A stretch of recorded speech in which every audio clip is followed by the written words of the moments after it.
Balik lagi di Sambar Podcast Saling Bertemu.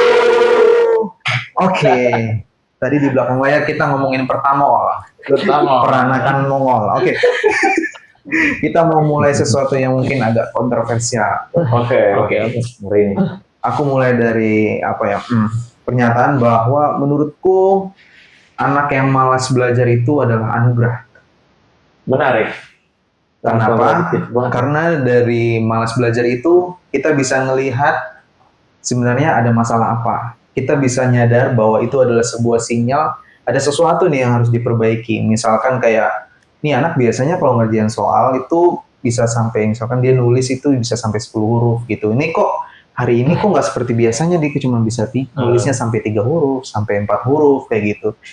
Di sini sih aku ngelihat bahwa dengan kebijaksanaan bahwa kita bisa ngelihat masalah ketika anak malas belajar itu adalah sebuah anugerah karena itu sebuah pertanda berarti ada yang harus diperbaiki. Nah, yang jadi tantangan adalah terkadang memang mau nggak mau dan mungkin ya sesuai dengan kenyataan di lapangan pasti kita akan lebih mudah terpancing emosi, marah, kesel karena kita udah membangun ekspektasi ini harusnya bisa, kok nggak bisa ini, bahkan lebih kacau lagi kayak gitu. Jadi lebih sulit untuk berpikir dengan secara sehat ketika melihat anak yang sedang malas belajar kayak gitu. Nah, aku ingin membuka kalau menurut kalian sendiri melihat atau ya mungkin bagaimana pengalaman masing-masing sih soal anak malas belajar itu seperti apa sih kalau menurut kalian? Atau menurut kalian tiba-tiba ya? Atau Bimpa deh kalau enggak? Ya, gini aja. Kayak enak banget Om Bimpa. Kelihatan banget ya. Ya, sebenarnya aku setuju banget sih bahwa emang nggak ada sebenarnya nggak ada anak yang malas gitu, nggak ada anak yang malas. Yang ada tuh sebenarnya anak ini mungkin ada satu bentuk pertahanan dirinya dia terhadap suatu hal yang mungkin dia takut, mungkin dia nggak nyaman, atau mungkin dia takut mengecewakan diri dia dan orang lain gitu.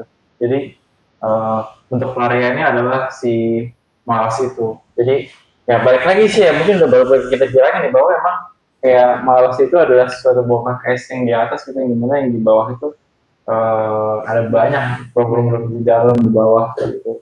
Bisa juga ya mungkin ini ya ranahnya Lutfi dan Om Rio juga ya, bahwa kayak bisa juga nih anak itu mulu. Bisa. Karena kayak ini masalah kayak gangguan mood, misalnya gangguan belajar, bisa juga karena gangguan motivasi, bisa juga misalkan nggak pernah diapresiasi misalnya sama orang tuanya, sehingga kayak dia motivasi intrinsiknya jadi nggak muncul.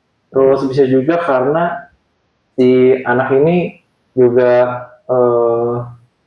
anak ini tuh mengandalkan orang tua tuh fokusnya adalah mengandalkan penurutannya si anak misalnya. Itu juga bisa menghilangkan otonomi si anak juga. Jadi si anak tuh jadi tidak punya merasa ownership gitu, merasa bertanggung jawab gitu. Jadi ketika emang fokusnya itu disuruh-suruh aja gitu. Jadinya kayak dia untuk memulainya atau apa ya, jadi dia tidak percaya diri lah intinya. Jadi akhirnya larinya ya itu tadi, akhirnya ke malas belajar gitu. Sebenarnya ya kalau mau lebih detail lagi ya ada hal-hal lain juga lah, misalnya sensoriknya juga ada lain-lain kayak gitu. Aku juga setuju sih. Sebenarnya kalau dari aku malas belajar itu juga sebagai salah satu cara bagi anak sendiri untuk berekspresi dan berkomunikasi, apalagi untuk anak-anak yang misalkan terbiasa di rumah itu selalu ditentang atau selalu tidak dibiarkan untuk mengungkapkan perasaannya. Jadi aku melihat bahwa dari bagaimana dia menghindari atau lari dari sebuah belajar yang menimbulkan konsep bahwa anak ini malas belajar itu sebagai salah satu cara bagi dia untuk menunjukkan ekspresi apa yang dialami, cara dia berkomunikasi ke orang tuanya. Mungkin juga bahkan kayak sebenarnya tuh malas belajar ini hanya sesimpel karena memang lagi lelah, lagi butuh istirahat, apalagi banyak orang tua itu yang menuntut anaknya untuk kayak belajar gitu, tidak memberikan waktu untuk bermain. Ketika anak lagi bermain sedikit, aku kayak kerjanya main mulu, kapan belajarnya kayak gitu, itu juga yang menjadi di judgment-nya itu ya, jadi salah satu penyebab anak ini semakin menunjukkan perilaku si malas belajarnya itu sih kalau dari aku. Sebelum masuk ke Lutfi, aku penekanannya gini, apa namanya, yang berat ya, sering jadi tantangan kan adalah kamu harus belajar sesuai waktunya, karena itu bagian dari disiplin. Kalau belajar aja kamu gak disiplin, gimana nanti kamu dapat tanggung jawab yang lebih besar kayak gitu untuk hal yang seperti ini. Kalau dirimu ngeliat gimana? Kalau aku melihat sebuah waktu yang dikatakan, masalahnya adalah kembali lagi orang tua sendiri kan yang membuat waktunya sendiri bagi si anak, biasanya tanpa berdiskusi dengan anaknya sendiri kan, tanpa membuat sebuah perjanjian atau sebuah kayak misalkan kamu belajar jam segini, nanti kamu boleh bermain jam segini. Biasanya orang tua itu kan memperbanyak jam belajarnya dan mengurangi waktu istirahat atau waktu bermain si anak. Betul. Kayak misalkan pulang sekolah dilesin lagi, terus habis itu ada ekskul lagi, olahraga lagi. Ketika di rumah baru pegang HP suruh mengerjakan PR. Kayak gitu. Aku juga melihat waktu itu pernah baca, jadi penelitiannya ini kayak dari dua grup ini sama-sama diberikan kurikulum dan materi yang sama dengan jumlah jam pelajaran yang sama, tetapi salah satu grupnya ini diberikan sebuah reward, sebuah hadiah, dengan grup lainnya tidak. Nah, hasilnya ini sebenarnya di antara kedua grup ini sama-sama mengalami kelelahan, atau kalau bahasa Inggrisnya fatigue ya. Kalau di sini kan bahasa Indonesia kelelahan ini terlalu umum sebenarnya kan. Untuk konsep fatigue sendiri sebenarnya adalah suatu hal tuh yang nggak bisa sesimpel cuman tidur doang terus seger lagi tuh enggak kan. Kayak penat, kayak penuh, panas gitu. Dua-duanya sama-sama mengalami fatigue, sama-sama kekurangan konsentrasi. Jadi aku mengambil kesimpulan adalah ketika anak sendiri pun tetap dikasih reward masih mengalami hal itu, bagaimana ketika terlalu banyak dituntut tanpa reward tertentu atau tanpa apresiasi, sesimpel apresiasi gitu loh. Dan yang aku lihat juga dari hasil penelitian itu, meskipun memang si anak-anak yang reward itu mengalami fatigue, tapi konsentrasinya lebih lama, jadi untuk atensinya lebih panjang dibandingkan anak-anak yang tanpa ada reward atau tujuan tertentu di akhir, kayak kenapa harus belajar tanpa ada hasil akhirnya harus apa, jadi itu biasanya dia gampang teralihkan fokusnya. Kayak gitu sih. Sebenarnya terkait reward ini menarik juga ya. Maksudnya tuh sebenarnya kan kalau untuk kayak anak-anak kan mereka emang belum berasa gitu, kayak belajar untuk apa gitu, mending main. Jadi kalau misalnya kita kan dewasa, kita udah lebih ngerti ya, kayak misalkan kita belajar, kita kuliah lagi misalnya untuk biar mendapat pekerjaan yang lebih baik misalnya gitu. Nah, kalau si anak-anak ini kan mereka masih belum apa ya, mungkin tahu ya, tapi kayak masih belum berasa maknanya kalau mengalami kok ini rasanya begini gitu. Jadi kayak emang apa ya, reward emang dibutuhkan sih ya.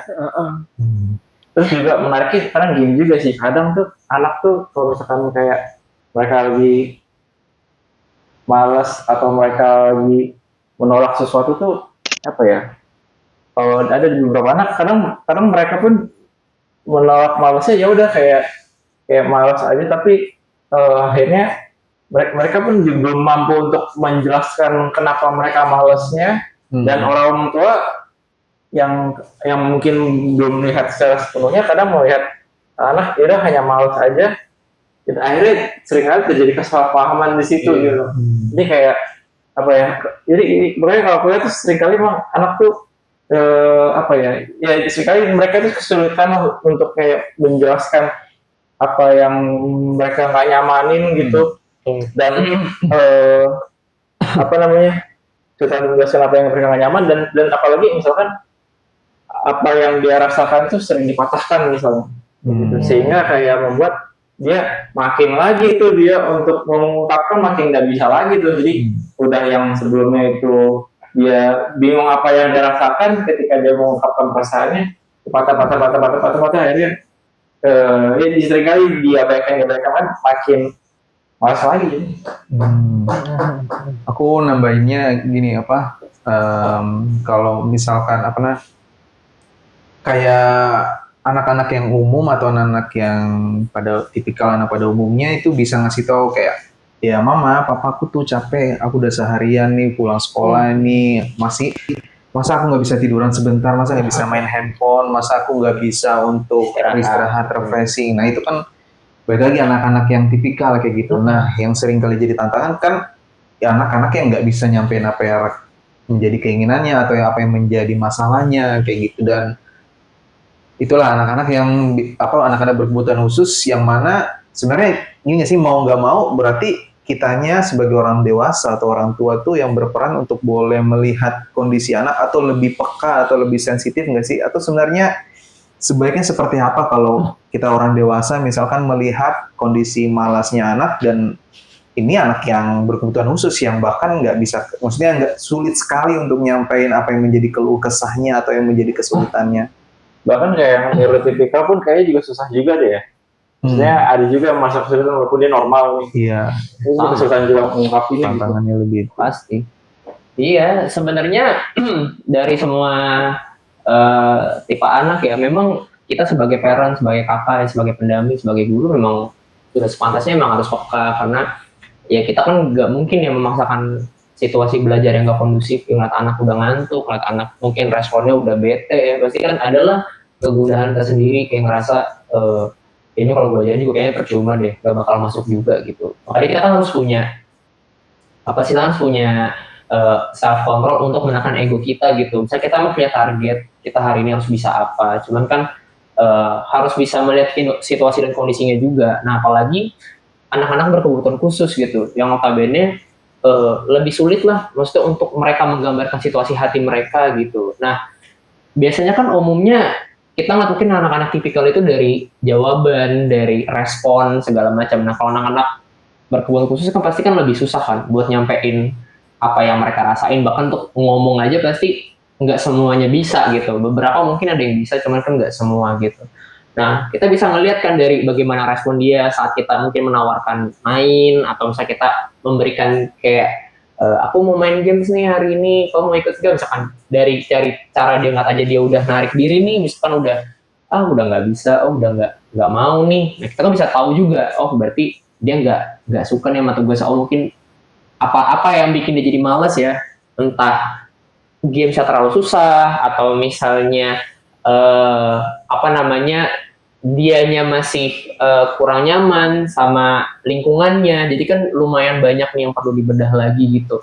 Jadi kalau misalkan ke pertanyaannya sensitif atau enggak, ya memang harus sensitif. Maksudnya dari semua yang tadi teman-teman bilang ya, dari Om Afi, dari Restu gitu ya, itu kan tanda perbedaannya gitu. Kalau kita sadar gitu melihat anak misalkan udah dari mimik, dari responnya udah bete, kita terus memaksakan pembelajaran, kita cuma buang-buang energi dan menurut aku cuma menunda aja gitu, menunda burn out-nya anak gitu, yang nantinya berakibat ya apa sih istilahnya, nggak ada yang diterima sama anak-anak tersebut. Nah kadang kalau misalkan aku sendiri gitu, aku kan juga maksudnya sekarang cukup masa concern di kegiatan mengajar itu nggak cuma di sini aja kan, maksudnya masih ngajar-ngajar paskib juga, masih ngajar-ngajar ngisi-ngisi seminar-seminar anak-anak sekolah juga gitu. Kadang gue juga udah ngeliat nih, kadang gue kalau misalkan ngisi materi, misalkan datang ke sekolah jam 10 malam gitu misalnya, ngisi materi.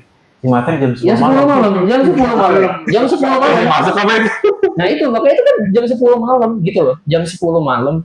Bahkan aku sampai nanya ke panitianya, ini yakin jam 10 malam? Kan emang anak pasti kan begitu kan, maksudnya ya jam tidurnya mungkin bisa lebih larut, jam 12, jam 1 gitu. Aku nanya, ini anak-anak lo pada makan belum sebelumnya? Udah, segala macam gitu.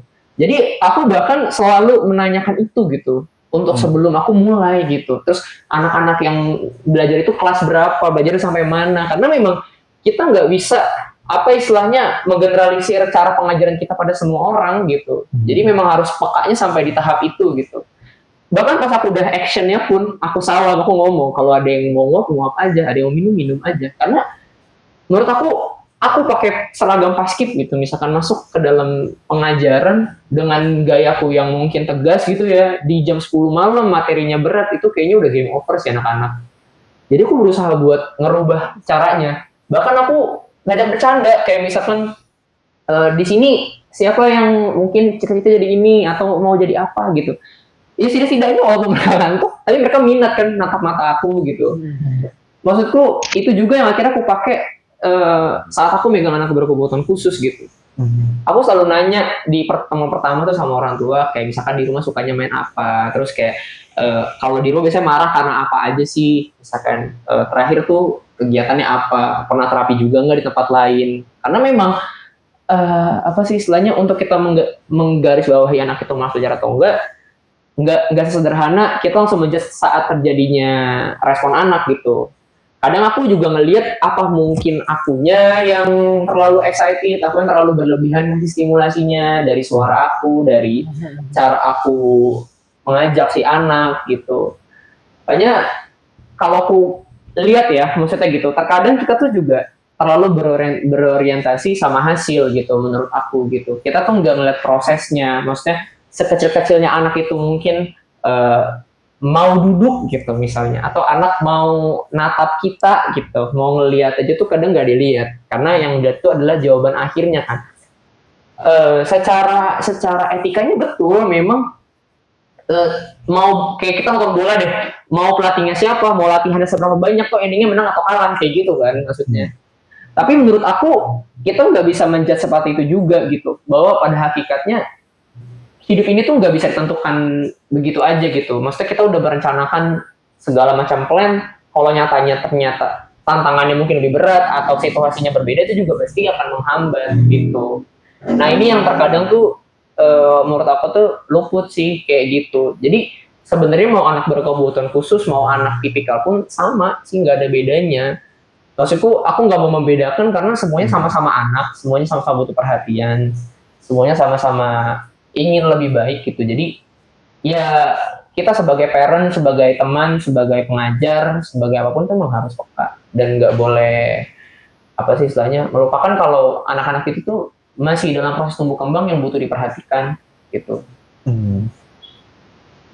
Yang jadi pertanyaan berarti sebenarnya menurut kalian itu bagaimana sih cara kita bisa peka maksudnya atau sensitif terhadap anak, karena menurutku itu sebuah sebuah keterampilan dan bukan sebuah naluriah yang kayak yang bisa muncul sendiri ya, layaknya bayi kalau misal baru lahir, kalau dideketin ke puting ibunya dia secara naluriah akan mencari makan atau cari minum lewat putingnya kayak gitu. Tapi kan untuk peka sensitif itu kan menurutku kayaknya itu bukan sebuah insting yang mana ya kalau memang misalkan itu muncul di setiap orang pasti nggak akan ada tuh yang namanya burnout pada anak belajar kayak gitu. Maksudnya ya berarti kan itu sebuah keterampilan yang perlu diasah. Kalau menurut teman-teman sendiri gimana sih caranya untuk kita boleh peka atau sensitif terhadap anak kayak gitu? Kalau menurut aku kita mungkin bisa melihat tanda-tandanya dulu pada si anak. Kita bisa melihat dan tanda-tandanya bisa berupa dari keluhan-keluhannya si anak lah. Kayak contoh kayak misalnya kayak tadi kan ngajar. Kayak misalkan anak nguap atau anak misalkan dia kelaparan, misalkan nggak boleh ngemil, misalkan nggak boleh minum, atau misalkan di dalam ruangan pasti misalkan ada anak yang teriak atau anak-anak yang nangis bermain sesuatu. Itu kan sebenarnya semua itu sebuah tanda-tanda yang mereka berikan gitu, bahwa saya tidak suka sini, saya tidak bisa di sini. Jadi tanda-tanda itu tidak bisa hilang ketika di stop aja gitu. Jadi maksudnya kayak misalkan tadi kan misalnya kayak nguap nggak boleh. Iya. Nggak boleh. Apa yang nguap? Misalnya ada yang gitu. Nggak boleh nyemil. Iya. Nah, ada yang boleh nyemil, ada yang tidak. Betul. Nah, ketika misalnya dia nggak boleh nyemil kan nggak bikin perutnya jadi kenyang gitu. Betul. Jadi nggak boleh nguap itu nggak bikin berarti ngantuk gitu. Jadi kita perlu untuk memperhatikan tanda-tanda ini sih kayak gitu, dan kita perlu mengintervensinya gitu. Menarik. Kalau dari aku mungkin balik lagi juga sih yang tadi sempat diucapin juga sama kalau kita kayak menurunkan ekspektasi juga sih sebagai misalkan kita sebagai pengajar, kita sebagai terapis atau kita sebagai siapapun, bahwa setiap anak itu beda, belum tentu mood di hari ini akan sama dengan minggu lalu. Jadi kalau dari aku lihat memang kita harus menurunkan ekspektasi kita biar kita juga nggak terlalu bersemangat yang jadinya menggebu-gebu ingin mengejar misalkan goalsnya kita atau ingin kayak ayo dong kamu tuh sebenarnya bisa gini, sedangkan kita tuh nggak tahu nih situasi dia selama di rumah gimana, dalam perjalanan ke klinik gimana, bahkan mungkin di dalam ruangan yang berarti kayak Om Afi bilang temennya lagi nangis atau kayak gimana. Jadi menurutku mungkin salah satu caranya juga sebenarnya bukan menurunkan ekspektasi ya, mungkin lebih ke menghilangkan aja sih kayak judgement kita ke anak tersebut, kayak kita oh anaknya sebenarnya udah bisa, itu sebenarnya nggak bisa disamaratakan dan dibawa terus sih menurut aku. Oke. Paling biar beda aja dia pertanyaan. Selalu jadi pembuka. Enggak kan biar jadi ini biar ada variasinya. Oke. Lanjutannya maksudnya tapi masih berkesinambungan. Maksudnya Oke.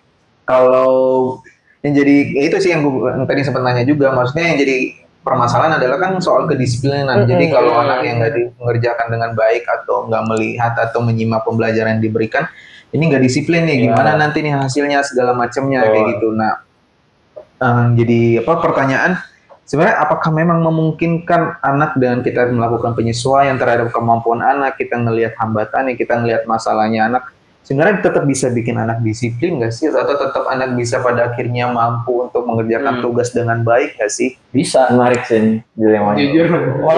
Kalau aku bisa banget. Ini udah ku alamin sih, maksudnya aku tuh kan ini aku selalu ngomong paskib karena memang menurutku itu dua gerbang yang berbeda ya, maksudnya dua penggambaran pengajaran yang berbeda gitu.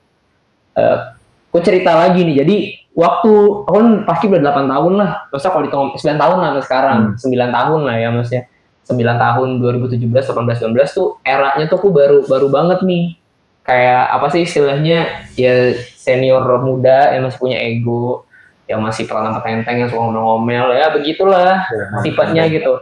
Nah, pas aku terjun ke kuliah, kan aku berbanding terbalik tuh, belajar tentang gimana cara kita melihat kondisi pasien, segala macam anak-anak gitu ya. Aku mulai coba menerapkan treatment yang sama gitu, karena menurut aku kayak selama ini kok kayak gitu, nggak ada, maksudnya hasilnya ada, mungkin mereka jadi kompak yang tadi Om bilang, jadi disiplin. Tapi itu temporer, maksudnya di kondisi di lapangan aja, di luarnya itu tuh mereka nggak punya bonding apa-apa. Karena yang jadi permasalahan adalah ketakutan dia akan si orangnya, bukan karena mereka ingin kompak karena diri mereka sendiri gitu. Jadi yang tadi Om Afi bilang, jadi motivasi dari otonomi dirinya dia tuh gak nongol gitu loh. Jadi semua tuh harus dipaksa, harus dipecut gitu. Jadi bukan sesuatu hal yang ada dalam dirinya dia gitu. Nah, ketika aku kembali lagi ngajar di 2022 setelah aku lulus kuliah, aku mulai coba men-treatment yang sama, tapi aku mau melihat dari sisi gimana caranya anak itu tuh bisa ikut aktif juga sama kayak aku gitu. Kalau kamu nggak ngerti tanya, kalau kamu nggak bisa sini saya bantuin gitu. Nah, progresnya nih selama 2022, 23, 24, 25 dengan teknik yang udah kurubah itu, ternyata progresnya jauh lebih bagus. Anak-anak itu lebih bonding, anak-anak itu lebih care juga sama seniornya, sama kita-kita. Bukan berarti tapi mereka jadi manja ya, tapi mereka jadi punya apa ya? Nggak ada rasa takut gitu loh, ketakutan berlebih untuk mereka tuh mau mengeksplor gitu satu hal. Nah, ketika akhirnya aku juga mengajar kayak misalkan ke anak gitu ya, kayak sekarang melihat anak kayaknya ada nih mungkin anak-anak yang notabene udah tahu aturan lah, maksudnya yang lebih besar gitu. Tapi aku juga harus bisa melihat kayak misalkan anak ini kegiatannya apa aja gitu. Dalam tanda kutip ya, disiplin itu kan nggak melulu tentang mematuhi ya. Disiplin itu juga menghargai, memperhatikan, itu juga disiplin menurut aku gitu. Dan disiplin itu memang buahnya nggak bisa dilihat saat itu aja. Disiplin ke kita belum tentu disiplin ke orang lain gitu. Nah, ketika kita mengajarkan hal itu ke anak, dalam tanda kutip anak itu tuh nggak punya perasaan nyaman atau suka, dan dia tuh nggak ngerti kenapa sih gue harus, misalnya gini, kayak dulu aku selama sekolah aku tuh nggak ngerti kenapa guru tuh harus minta cukur, rambut tuh nggak boleh gondrong misalkan gitu, harus celana itu nggak boleh celana pensil misalnya gitu. Itu kan semua hal yang disiplin, yang kita didisiplinkan di sekolah, tapi itu aku nggak pernah nemu jawaban yang konkret. Jadi selalu beralasan kamu nanti akan menjadi masyarakat, kamu itu harus penampilan yang bagus supaya kamu bisa dihargai orang, kamu bisa diterima di masyarakat kayak gitu. Yang notabene sekarang aku bisa ngelihat semua orang itu bahkan nggak ada yang rambutnya tuh yang maksudnya benar-benar total rapi, yang kelimis, yang seperti dibayangkan, yang botak kayak gitu. Tetap aja maksudnya masih punya chance dan peluang. Nah, hal-hal itu yang terkadang menurut aku perlu pengkajian lebih lanjut untuk kenapa harus seperti itu gitu. Dan yang tadi ketika kita melanggengkan disiplin dengan teknik yang lebih mengerti tentang anak, menurut aku itu menjadi fondasi yang kuat gitu. Kita memperkuat apa istilahnya kayak ke motivasinya dia, minatnya dia dulu gitu. Kenapa aku harus misalnya mau belajar, kenapa sih aku harus fokus belajar kayak gitu. Jadi nanti berjalan lambatnya laun nih, disiplin itu akan muncul gitu, tanpa harus kita push gitu. Kayak sekarang deh, misalkan aku udah tahun ini 25 tahun gitu. Aku dulu diajarin sama orang tua, kayak aku harus begini, begitu, kamu tuh harus, kalau ada orang ngomong tuh dengerin, minta maaf itu selalu, kalau emang salah gitu. Aku nggak ngerti selama aku belum terjun gitu loh, kayak aku jadi sekarang jadi diriku sendiri gitu maksudnya ya, di luar konteks anak gitu maksudnya. Tapi pas aku udah ngalamin sendiri, kayak ternyata kata maaf itu melegakan, ternyata kata maaf itu bisa menyelesaikan masalah. Akhirnya tanpa harus aku dipaksa-paksa, itu aku muncul sendiri gitu menurut aku. Jadi pembelajaran itu memang lebih baiknya kita buat sesuai kemampuan anak, kita bentuk itu jadi kekuatan dia. Nah, kekuatan itu yang nantinya akan jadi basis dia untuk yaitu melangkah ke step-step selanjutnya, ya regulasi dirinya dia, kontrol dirinya dia akan satu masalah gitu. Jadi kalau orientasi kita ke masalah bukan ke solusi, maka anak itu akan teruskan berkutat ke masalah. Jadi dia nggak punya pemecahan masalahnya kayak gitu. Kalau Lutfi gimana Vi cara menangani misalnya kan ketika misalkan kita itu itu tadi kan Lutfi kan yang pendekatan humanis juga ya ke murid-muridnya Lutfi SMA ya? Iya, SMA.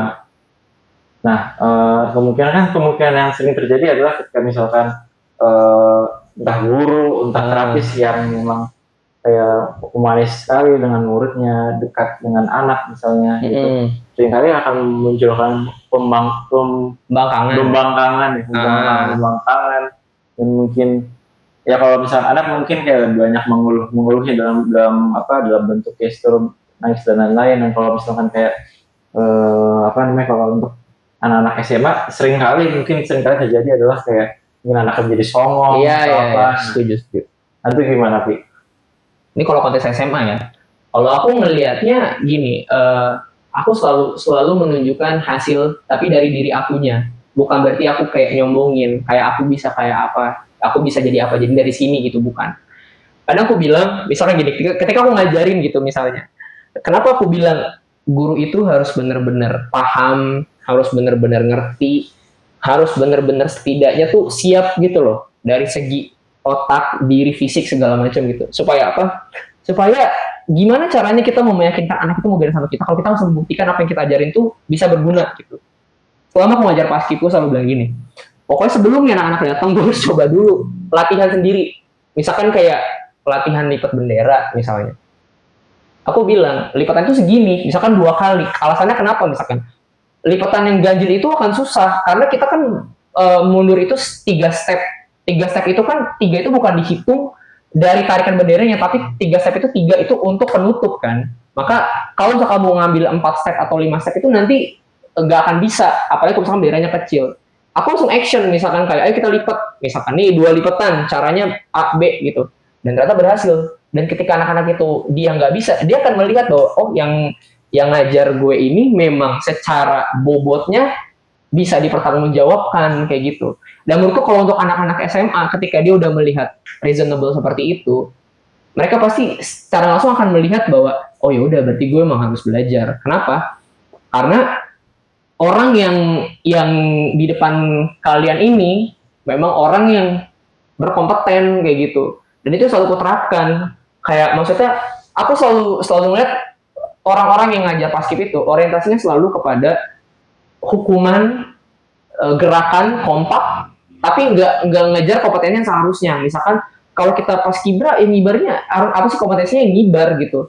Toh keberhasilan gerakan kompak, tapi kalau benderanya nggak naik sama aja, itu gagal. Lu udah nggak berhasil gitu. Karena selama ini aku selalu bilang, aku nggak masalah mau PBB-nya nggak kompak. PBB itu bukan sesuatu hal yang gampang dibentuk gitu. Kekompakan itu muncul dari diri mereka sendiri. Kalau kita paksa mereka kompak, insting itu akan muncul ketika mereka udah tahu ritmenya, mereka udah ngerti. Tapi kalau masalah kayak tiang bendera segala macam, itu yang perlu dibedah. Karena itu sering diremehkan gitu. Nah, aku selalu show-nya ya itu sih, lebih ke misalkan penarikannya berapa kali, misalkan berapa kali kerekan, misalkan ada yang bilang segini, gue bilang udah ikutin aja nada lagunya, nggak usah pusing ngitung berapa, karena tiang benderanya beda-beda, lu mau ngikutin itu juga nggak bakal bisa. Jadi pakai insting sama ngikutin pembawaan lagu. Nah itu pas gue contohin, alhamdulillah selama ini selalu berhasil. Nggak ada yang songong. Nggak ada sih, maksudnya ada, pasti ada. Tapi kalau aku nanggapnya gini, walaupun mereka songong, aku selalu bilang ya nggak apa-apa gitu. Aku selalu bilang gini, saya ngajarin ini nggak memaksa. Tapi kalau nanti misalkan kalian berhasil atau gagal, itu di luar kendali saya. Jadi kalau kamu mau serius belajar silahkan. Kamu mau nggak suka sama cara saya ngajar silahkan. Jadi ibaratkan dia merasakan sebab akibatnya. Ya biarkan. Jadi kalau misalkan gagal, aku nggak nuntut dia. Saya udah pernah bilang gitu, kamu mau ngikutin silahkan, enggak silahkan. Karena yang nantinya akan melakukan itu bukan saya, tapi kalian gitu. Jadi kalau kalian bisa bertanggung jawab buat diri kalian sendiri, maka bagaimana kalian bertanggung jawab untuk teman-teman kamu untuk sekolah. Ada yang menarik nih. Jadi tadi kan Rosi bilang bahwa harus harus lihat kompeten lah di depan anak-anak gitu. Nah, tapi apakah guru itu harus selalu tahu terhadap semua hal gitu? Misalnya apakah guru itu nggak boleh nggak tahu gitu? Enggak sih. Apa ya? Misalnya apakah ketidaktahuan itu menjadi sebuah hal yang buruk gitu di mata entah di murid, entah di anak-anak lah gitu. Entah kita sebagai orang tua, entah kita sebagai terapis lah gitu. Iya. Ya, suatu hal yang buruk kah gitu. Kalau menurut aku sebenarnya sih dibilang buruknya nggak buruk juga ya, tapi kayak fondasinya gitu loh. Jadi aku selalu bilang kalau kamu memang maksudnya mau terjun ke satu hal, kita kan mengedepankan kata profesional ya. Kalau profesional itu berarti kan udah siap dengan segala macam kondisinya gitu. Maksudnya kondisi nanti ada pertanyaan yang luar biasa, kitanya juga dapetin kondisi anak yang mungkin yang susah, atau kita ngajar di kondisi waktu hujan atau apa. Nah itu tuh udah harus dipersiapkan. Jadi kompeten itu tuh memang bukan berarti kita tuh harus selalu tahu, enggak. Bahkan aku dalam mengajar itu selalu menggunakan logika dasar. Kayak misalkan bendera itu kalau secara teori itu 17 kali, 18 kali. Kalau kita hitung dari Indonesia sampai itu 17-18 kali lah. Tapi aku selalu bilang enggak begitu juga. Kalau misalkan tiangnya nggak nyampe 17 meter mau gimana? Masa tangannya harus kecil ini? Masa tangannya harus begini? Kan nggak mungkin. Itu nggak make sense gitu. Aku selalu bilang kalau namanya ngibat itu mengalir, yang penting dia jangan naik gitu-gitu. Jadi kompeten itu tuh lebih kepada cara pembawaan, cara mengajar kita, cara gimana kita menjelaskan supaya itu tuh relevan, gampang didengar. Bagaimana cara anak itu tuh mau attach sama kita dengan gimana cara kita mengerti kalau aku capek, kita suruh istirahat. Menurut aku kompeten yang aku maksud itu memang enggak melulu tentang kita tuh paham total. Bukan tentang pengetahuan. Enggak. Okay. Tapi tentang kita tuh mengerti situasi anak ini tuh gimana. Kayak misalnya gini, aku ngajar anak SMA dan anak SMP. Itu tuh kelihatan banget bedanya, malesnya gitu. Aku lebih ngeliat memang anak-anak SMP tuh lebih kurang minat dibanding SMA. Ya karena sama sih, reasoningnya tuh nggak ada. Maksudnya mereka itu diajarin misalkan cuma untuk lomba gitu. Kalau SMA kan jelas, targetnya banyak, mau jadi paskibraka, mau jadi polisi, tentara, bla bla bla bla gitu. Jadi mereka udah kegambar nih, gue harus persiapin diri nih kayak gitu. Jadi ngebangun motivasinya emang nggak susah anak SMP gitu. Jadi aku selalu gunain logika dasar seperti itu. Bahkan aku nggak pernah kayak misalkan ngajar tuh, misalkan gini, kalau misalkan aku sering denger nih, kayak misalkan 90 derajat, misalkan lancang kanan, lancang kiri, 90 derajat, misalkan setengah lengan itu, misalkan tangan membentuk V, aku nggak bilang, udah kanan megang pinggang aja, tangan pegang pinggang, lurus, kepala tengok ke kiri, selesai. Kalau tangan lurus, nggak ke bawah, nggak ke atas, lurus, sentuh bahu temannya, misalkan gitu, udah. Karena menurut aku memang semakin kita bisa relevan, semakin gampang dimengerti, maka anak tuh semakin pengen tahu. Nah, ketika nanti anak udah pengen tahu, baru kita kasih tahu, nih, dasarnya dari sini, yang benarnya kayak begini. Jadi tanpa kita suruh, mereka pun akhirnya pengen tahu, itu dari mana Kak? Misalkan tangan lurus, ada kok nih dari perpang. Kalau di perpang begini, pembahasannya segala macam. Aku jadi lebih gampang ngalirnya gitu. Apalagi kalau mereka disiapinnya bukan jadi pelatih. Kalau mereka disiapin jadi pelatih, aku ajarinnya yang tadi tuh, 90 derajat, tangannya membentuk V, tangannya menyentuh di antara atas bawah sabuk, misalkan kayak gitu. Itu baru. Jadi kita juga, yang tadi aku bilang, yang ngobrol bilang, kita harus peka gitu, ngeliat targetnya anak ini jadi apa. Jadi paskibranya, jadi calon pelatihnya, atau cuma jadi pasukan aja kayak gitu. Nah itu yang kadang tuh kita lupa gitu. Jadi apa ya? Jadi istilahnya yang memang itu kan suatu hal yang repetisi ya. Mungkin memang itu perlu diketahui lah ya seorang guru ya. Betul. Apa ya? Aku sih mikirnya kalau misalkan untuk satu hal yang di luar emang kompetensi lah, misalnya sama anak lah atau sama anak deh, sama anak kayaknya tuh aku merasa sih kayak perlu juga sih untuk kayak kita tuh merasa nggak tahu gitu, dan mungkin akhirnya kita nanya sama si anaknya, mungkin bahkan kita tahu hal baru tuh dari si anaknya gitu.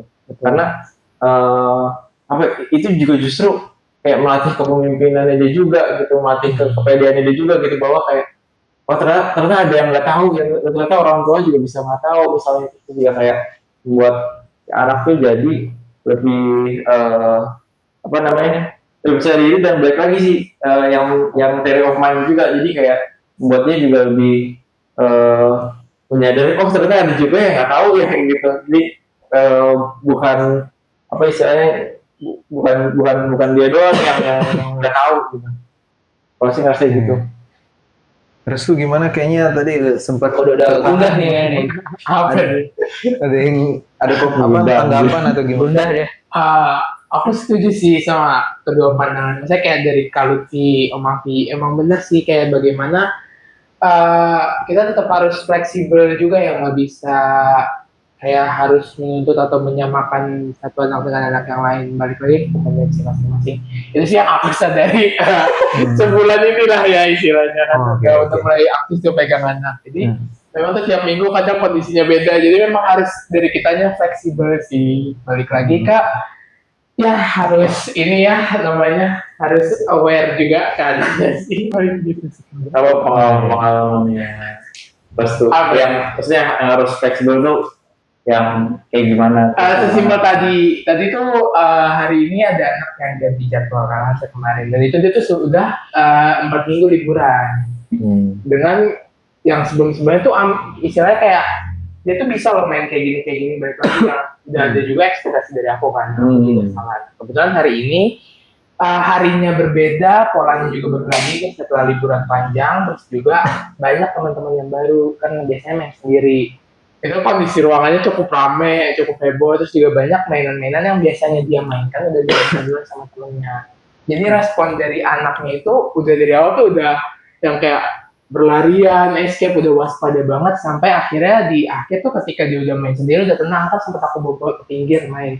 Temennya ada yang nyamperin terus diganggu lagi lah mainan dia, akhirnya muncul respon pukul. Terus dari situ kayak berarti memang aku itu juga harus fleksibel juga kan. Padahal sebelum itu kayak aku udah merancang nih dari sebelum kayaknya kita hari ini main ini aja deh kayak gini. Ternyata hasil akhirnya adalah ketika anaknya masuk, situasinya udah nggak sesuai, yang mau nggak mau aku harus ngikutin anaknya juga kan. Fleksibel. Itu sih yang bener-bener hari ini banget tadi. Nice. Menarik dan mendorong.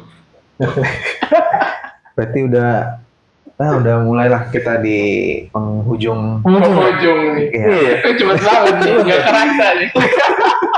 Panjang. Jadi makanya pakai kejar-kejaran deh. Tapi tertarik sih, maksudnya ya masing-masing dari kita tuh jadi kayak menggebu-gebu untuk nyampein sesuatu, kayak ya pengennya emang kayak gini, maksudnya kita ya saling sharing, nggak merasa benar. Jadi kalaupun ada beda tanggapan ya ya udah apa, justru di situ kita diskusi dan nggak bikin mati lah ya. Ya betul, kecuali kita pro kontra dengan yang itulah. Iya, Ya dari aku ya. Karena di drama malah gue nggak sensor, biar api aja nggak sih. Apa namanya, kata-kata penutup dari aku sih, nanti teman-teman sambung. Soal malas belajar ini sih menurutku ya, kalau dari aku pribadi sih ya berarti itu sinyal yang emang berarti kita harus coba melihat permasalahannya ada seperti apa, antara ya dia lelah kah, penat kah, atau misalnya tugas kita terlalu tinggi kah, atau mungkin kita perlu mencoba merubah gaya belajarnya kita, misalkan menulisnya ternyata ya udah kita coba untuk kaitkan dengan apa yang anak suka, memotivasi dia sehingga kegiatan menulisnya jadi lebih menyenangkan, dan semakin menyenangkan semakin membantu dia untuk nggak fokus di rasa lelahnya, karena dengan menyenangkan itu ya kita akan berusaha lebih. Dan menurutku soal yang masalah kedisiplinan itu yang nggak usah khawatir sih, maksudnya seorang anak itu kita nggak akan selalu mencetak anak itu menjadi kayak seorang PNS lah, jadi seorang presiden lah, atau seorang manajer lah, yang memang pekerjaan yang akan dituju itu adalah sebuah pekerjaan yang memang tertata, punya jam waktu. Ya mana tahu ya anak yang memang yang dipercayakan sama Tuhan kepada orang tuanya adalah seorang anak seniman misalkan, jadi awal mudah menjadi seorang pelukis atau pencerita segala macam, yang notabene disiplinnya itu bukan sesuatu yang disiplin berdasarkan waktu kayak gitu, tapi disiplin bagaimana kegigihan dia dalam membuat sebuah karya misalkan. Jadi kayak aku melihatnya ya kita jangan mematok bahwa anak itu merasa disiplin ya kalau kita perlakukan seperti ini, kalau kita memanjakan dia. Kalau aku menurutku sih ya nggak tentu juga, belum tentu juga. Kita tetap bisa mungkin memanjakan, tapi dalam artian yang positif, kayak sebenarnya kita menyesuaikan kadar tantangan pembelajarannya sesuai dengan kapasitas anak kayak gitu. Jadi ya menurutku nggak usah khawatir, karena ya anak itu beragam, dan jangan sampai pas pengkotakan dari apa yang kita ekspektasikan itu malah membuat anak menjadi lebih sulit dan malah semakin malas belajar kayak gitu. Super. Lanjut. Ya, kalau dari aku paling simpel aja sih. Ini juga untuk diriku sendiri, pengingat untuk aku juga, bahwa memang kita harus menurunkan ekspektasi dan misalnya judgement kita kepada anak-anak, terutama apalagi anak-anak yang kita rasa tuh kayaknya udah bagus, udah ini, itu tuh harus kita tetap lihat sebagai sebuah personal yang akan mengalami hari yang berbeda, emosi yang berbeda, dan mood yang berbeda. Kayak gitu sih dari aku. Lanjut Om. Kalau dari aku sih mengutip pernyataan Raditya Dika. Sedap. Ini baru nih. Bahwa anak kecil itu jangan di anak kecil-kecilin. Jadi bahwa anak kecil pun juga bisa sama juga dengan apa yang dirasakan orang dewasa. Kadang kita kadang kita cenderung lebih menghargai perasaan orang dewasa dibanding anak-anak ya. Anak-anak, padahal anak-anak tuh lebih rentan perasaannya. Maksudnya kayak maksa gitu. Kayak nggak mungkin kan kita maksa rekan kerja kita untuk melakukan sesuatu, pasti kan marah, pasti kesel. Itu sama juga dengan anak, yang dimana anak sendiri pun tidak bisa untuk istilahnya Om, nggak punya empati. Bukan nggak punya daya juang lah gitu, nggak punya nggak berdaya. Ya anak nggak berdaya untuk itu. Nah sama ini sih, dan satu hal lagi sih yang mungkin yang dikhawatirkan oleh orang tua, kalau misalkan kita terlalu humanis, nanti anaknya bisa lepas gitu aja dong, anaknya bisa jalan kemana-mana gitu. Nah yang perlu ditingkatkan adalah si daya juangnya dia gitu, motivasi intrinsiknya dia gitu, yang akhirnya dia bisa secara otomatis itu melakukan pelajaran, bukan yang memang harus suruh A, suruh B, suruh C. Yang dimana kalau kita suruh A, suruh B, suruh C, itu yang membuat anak jadinya nggak pede, terus juga dia jadi nggak memiliki tanggung jawab, dan akhirnya nggak bisa mandiri gitu untuk mengerjakan sesuatu gitu. Terakhir apa ya? Aduh, iya. Malas belajar itu kan memang istilahnya hal yang sangat-sangat istilahnya kayaknya nggak asing banget loh kita denger ya, orang tua selalu bilang anakku malas belajar, anakku nggak mau belajar nih, kenapa ya kayak gitu. Kadang sering dibalut dengan kata nggak fokus. Aku sering banget denger tuh kalau lagi pegang anak sekarang, kayak gimana ya Om, anak saya nggak fokus. Padahal sebenarnya mah pengen bilang ya nggak mau belajar, malas belajar gitu.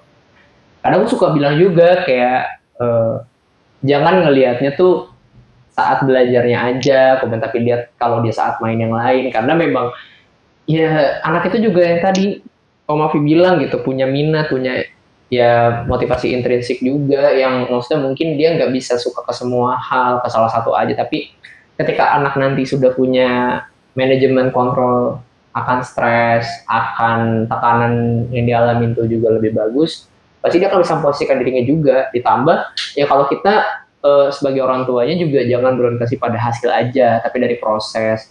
Karena kan belajar itu berkepanjangan gitu ya menurut aku. Jadi coba buat diperhatikan sedini mungkin gitu. Jadi kayak mungkin dari belajar yang gampang-gampang, ada kerusakan atau enggak, atau gimana cara dia menghadapi soal-soal, atau gimana cara dia berekspresi saat belajar, kayak gitu, itu kan hal yang penting. Jadi kembali lagi ya memang harus peka dan harus bisa memposisikan diri kita jadi anak juga.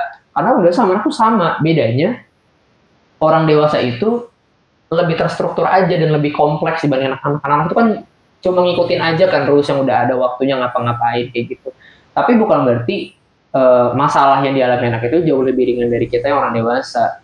Istilahnya tubuh lebih kecil kan berarti otomatis daya tahan dia akan itu juga mungkin nggak sebesar kita yang udah ngalamin banyak hal gitu. Jadi harus bisa lebih istilahnya lebih engage dan bisa ngebangun trust ke anak juga untuk mungkin mau bercerita, untuk mau nyampein apa yang dialamin gitu. Dan mungkin kalau untuk anak-anak yang berkebutuhan khusus kita harus bisa lebih aware juga dalam ngasih tugas, ngasih permainan. Jangan sampai maksudnya ambisi kita itu justru malah mematikan impian anak gitu. Karena ambisi itu kadang yang terpikir itu adalah gimana orang akan memandang diri kita, bukan memandang diri si anak. Itu yang kulihat gitu. Aku kembali kita nyambung Lutfi. Jadi kalau di stoikisme itu ada semakin dikejar semakin hilang. Betul. Itu yang paling penting. Karena kayak misalkan kita bercita-cita jadi sesuatu gitu. Cita-cita mau jadi polisi misalkan. Kita terlalu berambisi, tapi kita juga nggak memikirkan kapasitas kita, mampu atau enggak, bisa atau enggak. Itu juga nggak baik menurut aku gitu. Jadi ya kita harus realistis juga gitu. Kalau misalkan memang pada hakikatnya orang tua ngeliat anaknya nggak berbakat nih, kayak misalkan atau nggak bisa yang total banget buat belajar ini, kita juga harus bisa mikirin plan B-nya apa, terus ngapain. Bukan justru malah menuntut dia, ayo coba les lagi ini segala macam. Yang ada ya itu tadi orientasinya nggak ada, anak itu jadi stres, nggak punya tujuan. Jadi yang dia pikir adalah gimana caranya supaya dapat nilai bagus. Ya, nilai bagusnya juga belum tentu bikin dia bahagia gitu. Yang endingnya di masa depan dia nggak akan jadi apa-apa karena selama prosesnya dia berjalan dia nggak punya minat akan hal lain, karena setiap motivasi yang dia sampaikan atau yang dia inginkan itu dianggapnya cuman hal yang nggak penting gitu. Menarik. Terima kasih buat teman-teman yang udah ngikutin sampai akhir, dan memang semoga ada yang nonton sampai akhir. Terima kasihnya buat yang sampai akhir-akhir doang nih. Spesial buat kalian yang nungguin sampai akhir. Pokoknya nggak tahu memang benar-benar ada yang nonton sampai akhir atau seperti apa ya. Terima kasih buat YouTube juga mungkin udah nampilin mengizinkan kami untuk mengupload. Udah ngalur ngidul tapi nggak di benet gitu ya. Iya. Walaupun nyinggung terus. Oke guys, sampai jumpa lagi. Jangan lupa subscribe, komen, dan like. Bye.